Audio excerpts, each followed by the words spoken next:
تجيب البيض والبطاطس والجبنة اللي كنت هتأكلها لهم في الفطار ولا في العشاء، وكل شوية معترضين عليها، كل شوية جبنة وبطاطس وبيض يا ماما، مفيش حاجة جديدة. لا، اعملي لهم حاجة جديدة، هاتي نفس البيض والبطاطس والجبنة، تعالى اقول لك نعمل لهم بيه جديد، حاجة تبقى طعمها واو بجد. لا مش بشكر فيها عشان وصفة انا اللي عاملاها بقى وبعلي في الريتش بتاعي، لا بجد الوصفة دي حلوة جدا، كبار وصغيرين هيحبوها، حاجة كده يعني جميلة. هي ما بين كده وصفتين مشهورين جدا واقتصاديين جدا، هي ميكس ما بينهم كده. انا دايما بعملها، ساعات بعمل حواوشي البيض وساعات اعمل حواوشي البطاطس، انا مكست ما بينهم فادولي كمية اكتر وادوني حلاوة طعم رهيبة يا جماعة بجد.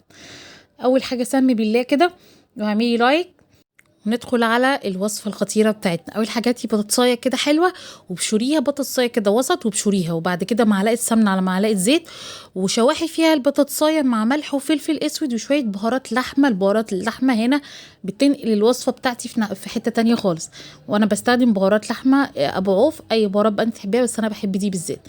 وعندي هنا فلفل متقطع صغير وبيض اللي انت عايزاه، الكمية اللي عايزاه. انا حطيت 3 بيضات، وحطيت شريحتين لانشون كده متقطعين، وحتتين جبنه رومي كده فرموهم ناعم، وملح وفلفل اسود، بهارات لحمه زي ما انتم شايفين. كمان بحط طماطم بس ما حطيتهاش من الاول عشان عندي بنت صغيره مش بتحبها في الاكل بتفضل تطلعها، فقلت بقى اعمل لها الاول وبعد كده هزود الطماطم عادي للكميه الباقيه.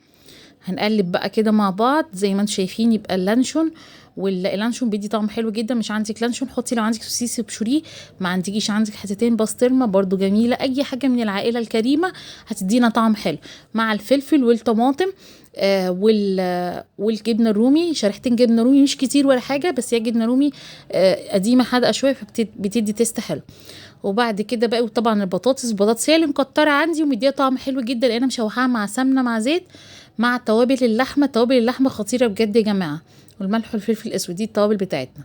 بعد كده بقى جبت العيش، رغيف العيش البلدي كده، وببدا فيه ايه، افرك كميه كده، كميه مش كبيره، هو طعمه حلو ومش محتاج ان انت تعملي الرغيف ولا حاجه، مش بمليه قوي، بقى طعمها حلو جدا.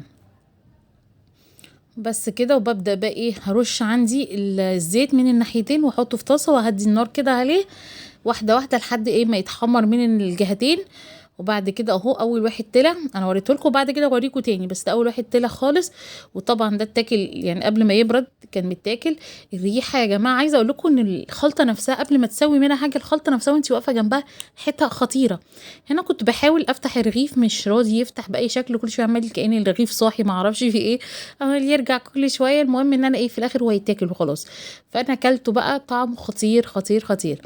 عندي بقى كان في جلاش، انا جايبه جلاش عشان اعمله جلاش حلو، انا بعملها دايما بالعيش البلدي، بس اي حاجه بتتحط في الجلاش من الخلطات اللي تبقى حلوه دي، سواء حلو او حادق، بتبقى رهيبه.